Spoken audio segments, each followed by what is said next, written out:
Today we are going to restore an IBM PS2 Model 70 and try out the SCSI2SD card. We're gonna have to start with an unboxing. This IBM is part of a large donation from one of my patrons. So thanks again, Nick, I really appreciate it. We have already restored one of the two IBMs he sent in and went through all the MCA cards in another video. I'll put a link to that video in the description if you want to watch it too. Just like the other box, this IBM has been really well packed. I wish eBayers would pack like this. The box is a bit too big for the bench, so let's get rid of it. And here's the Model 70. So the Model 70 came out in 1988. It didn't really replace any machines, because they kept producing the Model 50. But these machines are quite a bit faster than the Model 50. They came in several different revisions, mostly 386s running at different speeds. But I think the last model actually had a 486. At the back here we have the usual stuff. Two PS2 connectors, one parallel, one serial, and one VGA connector. This machine actually has two cards installed. To get inside, you just need to loosen up these two thumb screws at the back. I'm a bit biased because I had a Model 50 back in the day, but I think these machines look great. This one looks to be in a really nice condition too. So let's pull that lid off. Okay, we've got some interesting stuff in here. This is no stock Model 70. Okay, so aside from the two original drives, this machine also has a SCSI2SD. That's awesome, I have not played around with these yet. So this should be fun to explore and try out. Okay, so this machine is pretty clean already. So we could probably just turn it on. But let's not. Let's do a complete disassembly. And make sure there aren't any refills in the power supply. So the SCSI2SD is installed with Velcro. That's pretty neat. And we also have a Spock installed here. So not your usual tribble. We've got something faster here. A very clean card, dated 1991. I wish all IBM stuff came this clean. This card looks brand new. Same thing inside the lid. We've got a date here from July of 1991. These machines are more or less toolless. So by pulling on a tab, we can remove the diskette drive. A very common fault with IBM PS2s are leaky caps in the drives. I checked and sure enough, these guys are leaking. So we're gonna have to fix them. To remove the hard drive, we need to push on two tabs and then slide the hard drive back. We can now remove it. And same thing with the hard drive. These three caps are leaking, but it doesn't seem to have caused much damage. We also have a sound card in this machine. And as you can see, it's a ReSound 2 OPL3 card. So this is basically a modernized card based on TubeTime's Adlib replica card. This is the first version he did. You can tell because of this chip here. So these cards will only work in the slower PS2s. If you have a faster PS2, you need to go with the second revision. But to me this is perfect. I've got plenty of slow PS2s. Before we can remove the drive cage, we need to remove the riser. To remove the drive cage, we need to use this nifty tool here. One of these was included in every Model 70. There are a few more back here. A couple of these tabs are actually missing back here. But that's okay, because a couple of days ago I actually ordered printed replacements. So if we're lucky, they will arrive on time before we end this video and we can try them out. And with all the tabs released, we can now lift the entire drive cage, remove it from the machine. Okay, I was scratching my head here for a minute, and eventually I had to look it up, because I can't find the CPU here. And apparently it's hidden away inside this can here. Aside from that hidden 386, we've got three 72-pin SIM slots here, one 16-bit MCA slot, and two 32-bit slots. So definitely quite different from the other two Model 70s we have worked on before. We'll check the dates in a minute. But first, let's get that motherboard out and remove that power supply. Aside from the two screws at the back, the power supply also has a screw inside here.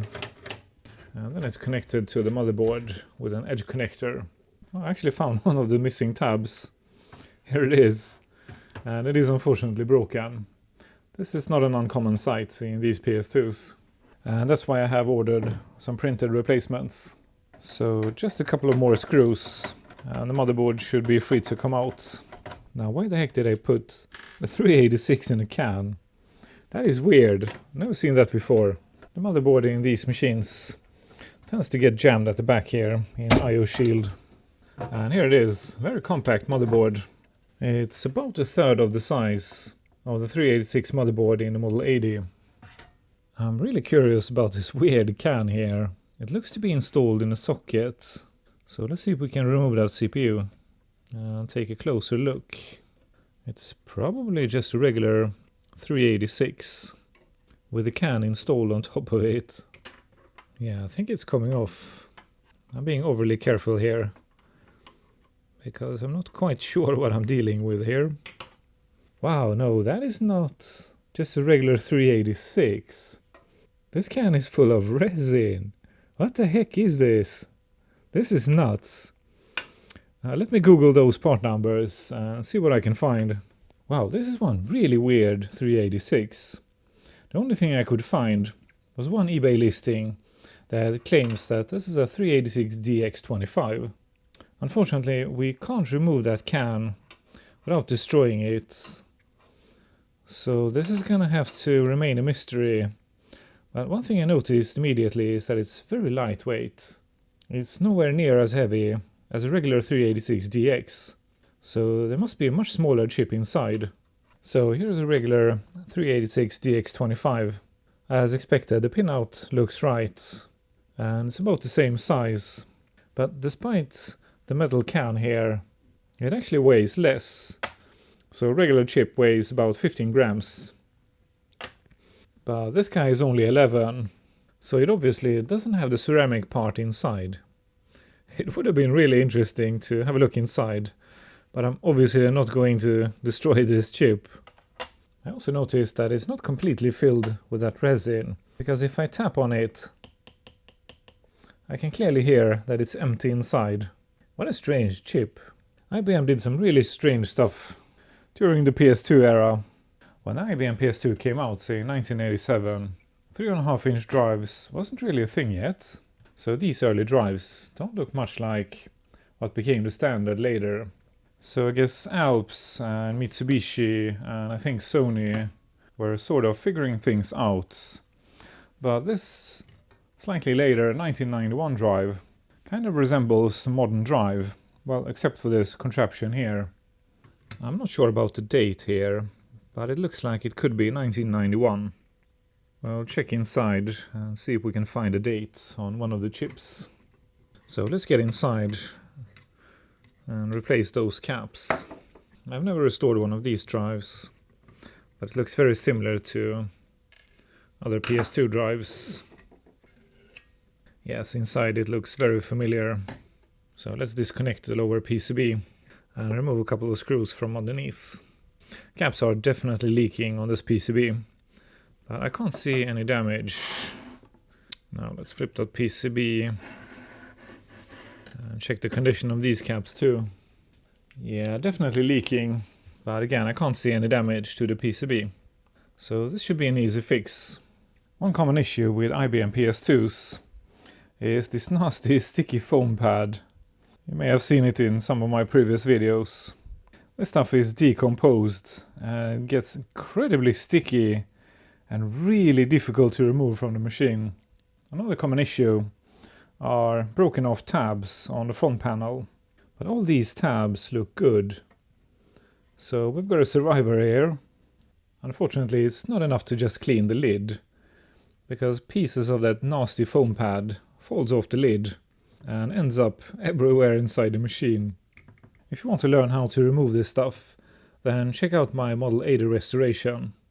That machine was completely filled with this nasty stuff. So perhaps the worst thing about that nasty foam pad is that it seems to be corrosive. So on one of my Model 70s, there are quite large spots of corrosion on the motherboard.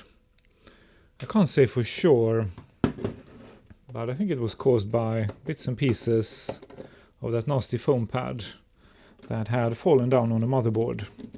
And a quick disclaimer before we continue. Please don't mess around inside power supplies. Some of the caps inside here could be charged with mains voltage. Now let's see if we have any nasty little refus inside here. I'm happy to say we don't. These are some other brand. So no magic smoke today. Just the usual dust inside here, but that will clean up in the wash. This power supply is quite a bit different from other Model 70s we have restored. It only has one PCB, and it's actually quite a bit smaller. This power supply, by the way, is made by AMTECH. They make some pretty good stuff. So I don't expect any trouble from this power supply, unlike the other two Model 70s we have restored. The power supply was dead in both machines. And here's our date, week 23 of 1991. Okay, let's start with the hard drive. So we've got two 47 micro 16 volt caps here, and one 100 micro 6 volt cap here. Okay, I checked, and we've got plenty of 47 micro 16 volt caps. And here's a close-up. So as you can see, these caps are leaking, because the solder on those pads is corroded. But the rest of the board looks good. There's a tiny bit of corrosion on this pin here, but that chip is probably still good. There are no plastic parts on this PCB, so we can just use the rework station. So the important thing when removing SMD caps is to never pull them up. Instead I push them sideways. Otherwise there's a good chance that we will rip one of the pads off. They are a bit stubborn, but I'm running at a pretty low temperature. Yeah, these guys are really stubborn. Sometimes caps are also glued to the board. So since these guys are a bit stubborn, I wonder if they are glued. This guy looks like he is ready to pop. And it's still not coming off. Here we go. And then finally we have this larger cap. There we go. I'll just add some flux on these pads. And on this chip leg too. Together with some wick, I'm going to try out a new tip today. I've had this tip for a while, but I've never tried it. I imagine it's pretty good to use with wick, because it's really large and flat. And sure enough, this tip is perfect to use with wick. It cleaned up that old solder in no time. Great, so I've got a new favorite, at least to use together with wick. Let's clean that flux up and inspect the PCB. Yeah, this is looking really good. There's absolutely nothing wrong with this PCB.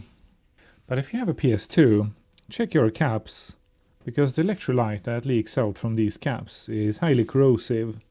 On one of my drives it had destroyed at least one of the chips, probably this guy here. And this is a custom part, so I can't fix that board. If you don't plan to use the drive, then you can just remove them. It only takes a minute, and you will have saved that drive. The 100 micro cap is about the same size as the original cap, but these modern 47 micro caps are quite a bit smaller. The diskette drive is a bit trickier, but these hard drives are really easy to recap. It only takes a few minutes. Okay, I soldered the other side, so this board is now ready for a wash. The dates on the chips on this board are from 87 and 88, so unless IBM had a huge stash of these, the hard drive in this machine has probably been replaced with an older drive. And I'm gonna place my bets that the original drive died because of leaky caps. Okay, next up we have the small PCB in the diskette drive. We have repaired a very similar board. From what I can recall, it only had a different connector here. On that board, the leakage was so bad. One of the legs on this chip here was so badly corroded, that damn thing just fell off. But this one doesn't look too bad. From what I can tell, it only has some very minor corrosion on some of the pads. So this board definitely looks fixable. The only tricky bit here is that the pads on these two caps here are covered with these two components here. So we need to remove them before we can recap this board. All 5 caps on this board are 10 microfarad 16 volt caps. We've got plenty of these. I just had this crazy jam in my desoldering gun. It took me a good 20 minutes to clean that stupid desoldering gun. The solder got stuck sort of halfway inside here, so I had to heat from both sides, and eventually I got the damn solder out. Man, that was really annoying. Okay, let's get these components out. Now we have access to the pads on both sides of these 2 caps. Okay, so for these caps here, we only have this plastic connector here to worry about. So we can use the rework station here too. Ooh, this one smells really fishy. So when old electrolyte gets hot, they smell like fish. Absolutely nasty smell. But caps are coming off easily. Okay, so this guy here is going to be a bit more tricky because now we have this plastic connector here. So I'm gonna have to be really careful here. We may have to change method. But let's give this... No, that went okay. It was enough to heat that cap from one side. And the solder melted on both pads. I'll use the same method to clean these pads up. I'll skip ahead here. Well, there's a tiny amount of corrosion on some of the pads. But we have seen worse, haven't we? And the smell in the studio is just horrible. That nasty old electrolyte smells like dead fish. Okay, so I think I'm going to recap this board off camera. Otherwise, I'm just going to repeat myself here. Okay, I replaced all 5 caps. I'm not going to bother cleaning up the flux, because this board is going straight to the wash. By the way, the date on this chip here is from week 36 of 91. So this is probably the original drive. Same thing with this board here. I'm going to recap this board off camera, not to bore you. This board has one 4.7 micro 25 volt here, 10 microfarad 16 volt cap here, and these guys here are bipolar 4.7 16 volts. There's some very minor corrosion on this board, but this board is probably still okay too. So after recap I'll wash everything, and I'll be back with all clean parts. Okay, all the parts have been washed. This power supply now looks pretty much brand new, fan included. But there's actually one fault with this power supply. If you're a long-time viewer of this channel, you know I have an issue with these plain white switches. Because back in the day, I had an IBM PS2 with a big red switch. Unfortunately, someone at IBM made a really bad decision, and they changed to using these plain white switches. Luckily, I have managed to source proper red switches. This is, by the way, a standard Arrow part. I'll zoom in here so you can see the part numbers if you need to order a new switch for your PS2. So let's just simply rectify IBM's mistake and install a proper switch in this IBM. There are a few theories to why they changed to these plain white switches, but we haven't seen any evidence so far to why they actually did it. So this was probably just marketing making a big mistake. By the way, I have of course checked, and the rating is correct on these replacement switches. So they are designed to be used with mains voltage. Let's reinstall that switch. No one will ever know my little secret. Okay, time for my favorite part of any projects, the reassembly. So let's put that weird CPU back on the board. I removed the BIOS chip during the wash to preserve the paper sticker. And of course the RAM sticks. This board has proper SIM slots with metal locks instead of plastic bits here that will easily break off. The PCB is connected to the hard drive with 2 flat flex cables, one on the side here and another one on this edge here. The PCB then is held down with tiny T8 screws, so you may need to order the proper bits if you're restoring one of these drives. And the power supply is put together with the security screws. So if you're restoring one of these power supplies, you're going to need a T20 with a tiny little hole in the middle. And finally we have the drive sled for toolless installation in the machine. The PCB on the floppy drive is connected with really thin flat flakes. By the way, washing these boards that had leaky caps is absolutely essential, because the electrolytes will continue to corrode the PCB if you don't wash it off. I greased all the usual spots, as I have done in so many videos. All the mechanics seems to be working fine in this drive. Well, the chassis looked pretty clean already. Now it looks pretty much brand new. The chassis is stamped here with this rather fancy date, and it confirms 1991 too. I think Nick mentioned that this machine is working, but I don't remember the details. And since the drives are so prone to fail, I guess we're about to find out. To make the original locking tabs last a bit longer, I sprayed them with PTFE, doing my best not to make a bloody mess. Well, that didn't go too well. The printed tabs have not arrived yet, so we're going to try them out in the next IBM PS2 video. Yeah, this piece just fell off, so these tabs don't age too well, but hopefully we'll have a printed solution to fix this. Next we can reinstall the drive cage. Align all the tabs, which sometimes could be a bit tricky, and then lock them. Well, this one is broken, so it's not locking anything. Next up we have the riser. It doesn't have any electronics on it, because the floppy controller is installed on the motherboard, and the hard drive controller is actually installed on the hard drive. The ID standard wasn't really a thing yet in 1987. Now we can install that hard drive. I've been pretty lucky with PS2 drives. So far I have managed to fix all but one hard drive and all but one diskette drive. I think that dead hard drive has a bad custom chip, so that drive needs a donor PCB. And the floppy drive that I haven't fixed yet has a broken ribbon cable. Those are pretty much impossible to find. So let's install the battery. Okay, I think we have enough stuff installed to make a test. So let's flip that very satisfying big red switch. Hard drive spun up, and it doesn't make any bad noises. And the machine is counting up the RAM.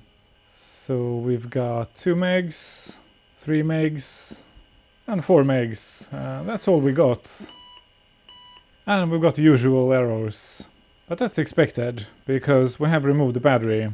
So to fix those errors, we need a reference disk. I downloaded the files from Ardent and made a copy. We obviously need a keyboard. So let's try that again. Okay, now that's a bad sign.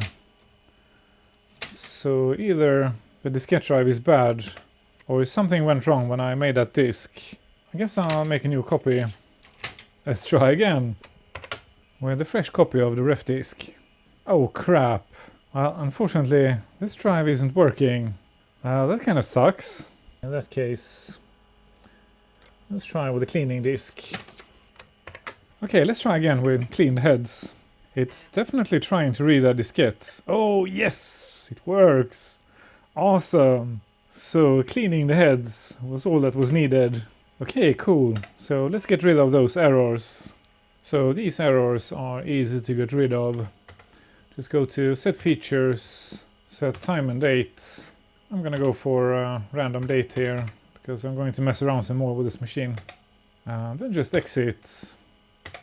So some of these drives take quite a lot of work, depending on how long those leaky caps have been left in the drive. But almost every drive is repairable, so don't toss these, even if they're not working. Okay, so all the info we get here is that we've got 4 megs of RAM, a 1.44 meg diskette drive, serial and parallel port, and the fixed disk controller that is, as I mentioned, actually installed on the hard drive itself. So let's jump out of here, reboot the machine and see what happens. Oh, it's starting DOS. Haha, that is working hard drive. Awesome. So 2 more drives saved, and we seem to have just a clean installation here. Sweet! In that case, let's run some benchmarks. Okay, so we are running at 21 megahertz. so that eBay ad was incorrect. This is most likely 20 MHz DX. We've got our 4 megs of RAM and a 58 meg hard drive. Okay, I ran the ref disk again, and I'm gonna go to copy and option diskette. And I made a copy of the ADF files for Spock. ADF files are sort of like drivers for PS2 systems. After you have installed them, the PS2 will sort of be plug and play. Remove the diskettes containing the new files and reinsert the ref disk. Update of the reference diskette complete. We can now turn the machine off. Now that we have the ADF files on the ref disk, we can install this shiny SCSI controller, also known as Spock. I'm also going to reinstall SCSI2SD and connect it to the SCSI controller. Okay, let's boot the machine up. And now we have an expected error here, because we have installed a new card. So I'm just gonna hit yes. Automatic configuration is being run. SCSI devices are being configured. Automatic configuration is complete. I'm obviously skipping ahead here a bit, but it's a pretty quick process. So now we can go to set configuration and change configuration. And down here we now have the SCSI adapter installed at ID 7. So if we go back and go to set and view SCSI devices, we've got a SCSI drive 1038 megs large at ID 0. As I mentioned earlier, I don't have any experience with the SCSI2SD, so I don't know if we can boot from the SD card, but we definitely won't be able to at ID 0. I can't see any jumpers on this PCB, but I'll remove it and check underneath too. The ID has to be set to 6 to boot from the SCSI drive on a PS2 system, well, at least with this card. Well, I checked online and it's not entirely clear to me whether this card needs external power or not. We could solder some wires to the riser here to get some power, but that's a bit too much work for a quick test, so instead I borrowed the future domain SCSI card from the Model 50 project, because it has a power connector on board. So we can feed SCSI2SD with power this way. Really dodgy and ugly, but this is just a quick test. I checked here, but unfortunately I can't see any way of changing the ID. So I think we're stuck at ID 0. Okay, let's turn the machine on. I made a copy of the ADF files for the future domain card and installed them on the ref disk. So this card too should now be a plug and play on this machine. This card has its own BIOS. Well, I actually recognized the SCSI2SD at ID 0. So that's a good start. I'm just gonna let it run without the DOS diskette in the drive, just to see what happens. Well, as expected, nothing much. So let's boot the machine from a DOS diskette. Okay, we're booting to DOS. There's a flashing LED on the SCSI2SD card. So it tried to do something. Let's jump into F-disk. Warning, no partitions are set active. Disk 1 is not startable unless partition is set active. Let's display the partitions. Okay, yeah, sure, we've got something here. 990 megs. Well, I guess we'll just set it active and see what happens. Partition 1 made active. Escape to continue. Okay, let's boot again and see what happens. And we are back in DOS. Now let's see if we have access to C:. File not found. Okay, interesting. So I think we have access to that card. Let's go to A:, again.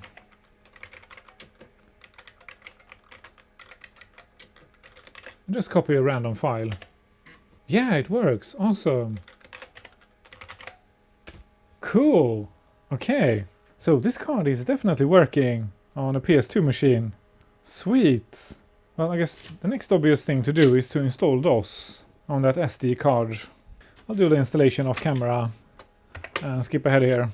Okay, I did a whole bunch of tests off camera here. I like the SCSI controllers from IBM. This future domain card can actually boot from ID 0. But unfortunately not from this card. I just get a blinking cursor and then the system hangs.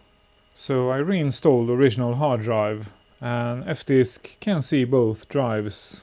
So the card is accessible, but to use the card we need to boot the machine either from a diskette or from another hard drive.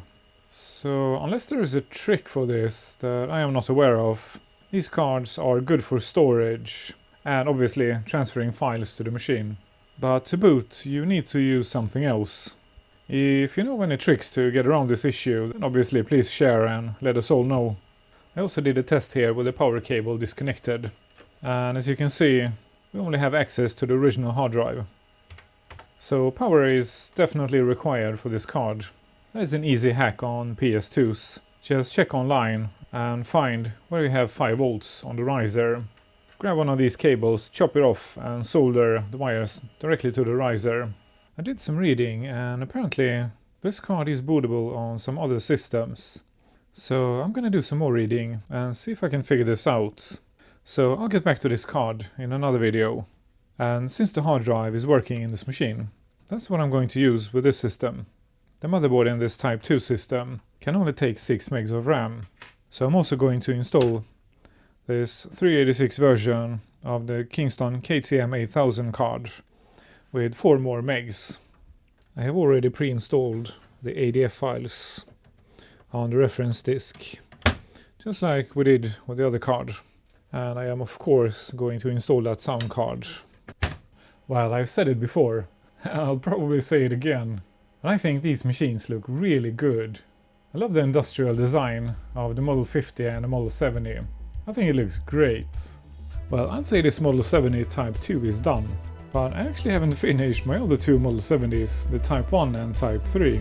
So there will be at least one more Model 70 video on this channel in the future. If you found this video interesting, consider watching this video next. If you have already watched it, hit the bell icon below and set it to all to get a notification from YouTube when the next video is out. I will end by saying thank you to my patrons, with a special thanks to Nick for sending in this IBM. I appreciate your support. If you want to support me too, consider becoming a patron. Patrons get ad-free early access. If you like this video, let me know with a thumbs up in the comments. If you're a regular viewer, consider subscribing to this channel. Thank you for watching, I'll see you next week.